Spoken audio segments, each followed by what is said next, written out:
ओम नमो भगवते वासुदेवाय। ओम नमो नारायणाय। स्वागत है आपका हमारे चैनल पर। आज के इस वीडियो में आप सुनेंगे आमल की एकादशी व्रत की कथा। आमल की एकादशी का व्रत फाल्गुन मास के शुक्ल पक्ष की एकादशी को किया जाता है। आमल की एकादशी को सर्व पापनाशक एकादशी के रूप में माना जाता है। तो सभी प्रकार की व्रत कथाएं सुनने के लिए और हमसे जुड़े रहने के लिए आपको केवल हमारे चैनल को सब्सक्राइब करना है, बेल आइकन को प्रेस करना है और आज का वीडियो अच्छा लगे तो लाइक करना है, शेयर करना है। तो चलिए अब हम शुरू करते हैं आमल की एकादशी व्रत की कथा। युधिष्ठिर ने भगवान श्री कृष्ण से कहा कि हे कृष्ण, मुझे फाल्गुन मास के शुक्ल पक्ष की एकादशी का नाम और महात्मा बताने की कृपा करें। भगवान श्री कृष्ण बोले, महाभाग धर्मनंदन, फाल्गुन मास के शुक्ल पक्ष की एकादशी का नाम आमल की है। इसका पवित्र व्रत विष्णु लोक की प्राप्ति कराने वाला है।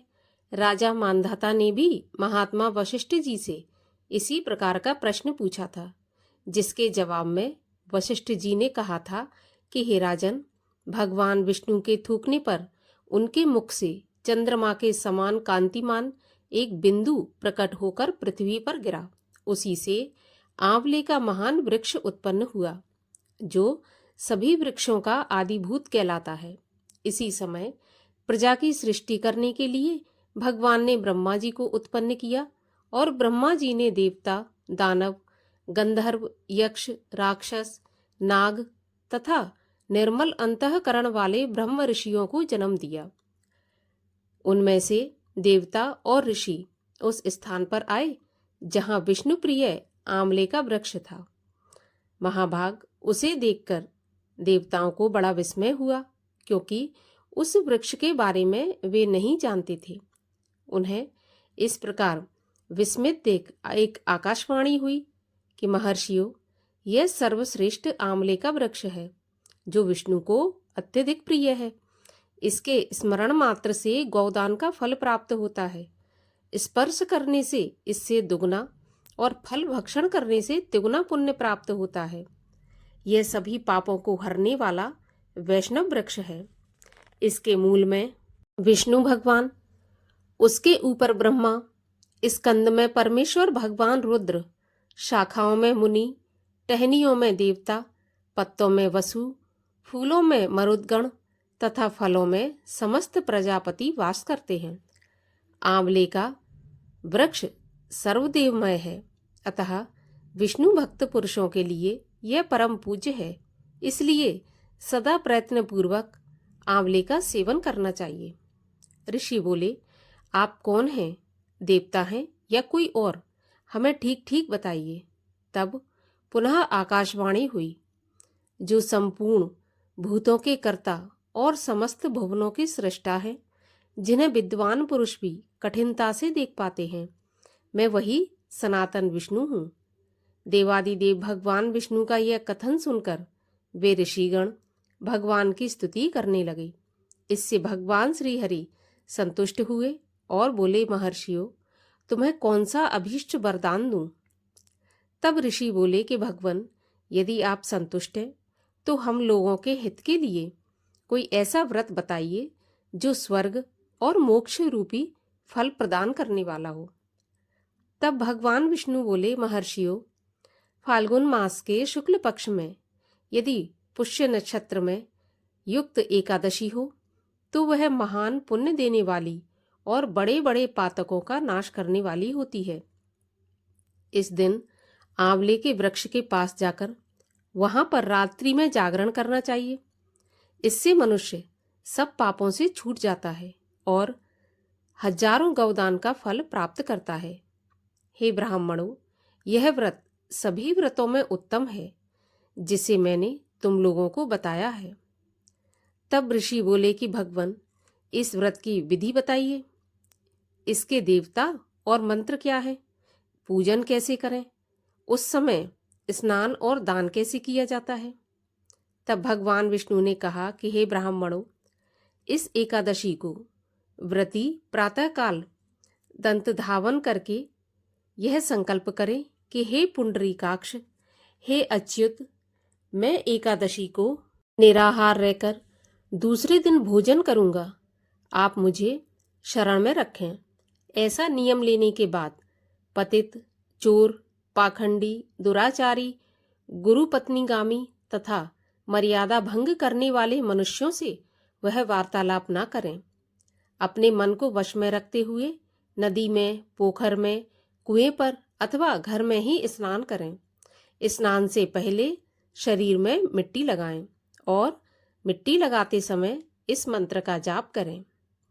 अश्वक्रांते रथक्रांते विष्णुक्रांते वसुंधरे मृत्तिके हर में पापम जन्म कोट्याम समर्जितम। इसका अर्थ है, हे वसुंधरे, हे पृथ्वी माता, तुम्हारे ऊपर घोड़े और रथ चला करते हैं तथा वामन अवतार के समय भगवान विष्णु ने भी तुम्हें अपने पैरों से नापा था। हे पृथ्वी माता, मैंने करोड़ों जन्मों में जो पाप किए हैं, मेरे उन सब पापों को हर लीजिए।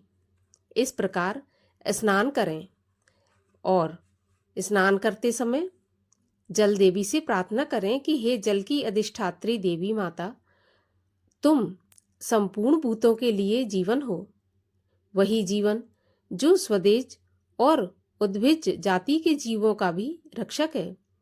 तुम रसों की स्वामिनी हो, तुम्हें नमस्कार है। आज मैं संपूर्ण तीर्थों, कुंडों, झरनों, नदियों और देव संबंधी सरोवरों में स्नान कर चुका। मेरा यह स्नान सभी स्नानों का फल देने वाला हो। और विद्वान पुरुष को चाहिए कि वह परशुराम जी के सोने की प्रतिमा बनवाए। प्रतिमा अपनी शक्ति और धन के अनुसार 1 या आधे माह से स्वर्ण की होनी चाहिए। स्नान के पश्चात घर आकर पूजा और हवन करें। इसके बाद सब प्रकार की सामग्री लेकर आंवले के वृक्ष के पास जाकर के चारों ओर जमीन को झाड़ बुहार कर लीप पोत कर शुद्ध करना चाहिए। शुद्ध की हुई जमीन पर मंत्र पाठ पूर्वक जल से भरे हुए नवीन कलश की स्थापना करें। कलश में पंचरत्न और दिव्य गंध आदि छोड़ दें। सफेद चंदन से उसका लेपन करें। उसके कंठ में फूल की माला पहनाएं। सब प्रकार के धूप, दीप और सुगंध आदि जलाएं। दीपक जलाएं, अर्थात पूजा के स्थान को अच्छी तरह से सजा लें। इसके बाद पूजा के लिए नया छाता, जूता और वस्त्र भी मंगा कर रखें। कलश के ऊपर एक पात्र रख के उसे खीलों से भर दें। फिर उसके ऊपर परशुराम जी की मूर्ति स्थापित करें। विशोकाय नमः कहकर उनके चरणों की, विश्व रूपणे नमः कहकर दोनों घुटनों की, उग्राय नमः से जांघों की, दामोदराय नमः से कटिभाग की, पद्मनाभाय नमः से पेट की, श्रीवत्स धारणे नमः से वक्ष स्थल की, चक्रणे नमः से बाईं बाह की, गदिने नमः से दाहिनी बाह की, वैकुंठाय नमः से कंठ की, यज्ञ मुखाय नमः से मुख की, विशोक निदये नमः से ललाट की, सर्वात्मने नमः से संपूर्ण अंगों तथा मस्तक की पूजा करें। यही पूजा के मंत्र हैं। इसके बाद भक्ति युक्त चित्त से शुद्ध फल के द्वारा देवादिदेव परशुराम जी को अर्घ प्रदान करें। देव देवेश्वर जमद अग्निनंदन श्री विष्णु स्वरूप परशुराम जी, आपको नमस्कार है, नमस्कार है। आंवले के फल के साथ दिया हुआ यह मेरा अर्घ ग्रहण कीजिए। इसके बाद भक्ति युक्त चित्त से जागरण करें। नृत्य, संगीत, वाद्य, धार्मिक उपाख्यान तथा विष्णु संबंधी कथा वार्ता आदि के द्वारा यह रात्रि व्यतीत करें। उसके बाद भगवान विष्णु के नाम ले लेकर आंवले के वृक्ष की परिक्रमा 108 या 28 बार करें। फिर सवेरा होने पर भगवान श्री हरि की आरती करें। ब्राह्मण की पूजा करके वहाँ की सब सामग्री ब्राह्मण को दान दे दें। परशुराम जी का कलश, 2 वस्त्र, जूता आदि सभी वस्तुएं दान कर दें और ये भावना करें कि परशुराम जी के स्वरूप में भगवान विष्णु मुझ पर प्रसन्न हों। इसके बाद आंवले का स्पर्श करके उसकी प्रदक्षिणा करें और स्नान करने के बाद विधि पूर्वक ब्राह्मणों को भोजन कराएं। इसके बाद कुटुंबियों के साथ बैठकर स्वयं भोजन करें। संपूर्ण तीर्थों के सेवन से जो पुण्य प्राप्त होता है तथा सब प्रकार के दान देने से जो फल मिलता है, वह सब उपर्युक्त विधि के पालन से सुलभ होता है। समस्त यज्ञों की अपेक्षा भी अधिक फल मिलता है, इसमें तनिक भी संदेह नहीं है।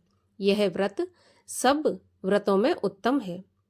वशिष्ठ जी कहते हैं, महाराज, इतना कहकर देव देवेश्वर भगवान विष्णु वहीं अंतर्ध्यान हो गए। इसके बाद उन समस्त महर्षियों ने उक्त विधि से व्रत का पूर्ण रूप से पालन किया। हे राजन, इसी प्रकार तुम्हें भी इस व्रत का अनुष्ठान करना चाहिए। भगवान श्री कृष्ण कहते हैं कि युधिष्ठिर, यह व्रत मनुष्य को सब पापों से मुक्त करने वाला है। बोलिए एकादशी माता की जय। आमल की एकादशी की जय।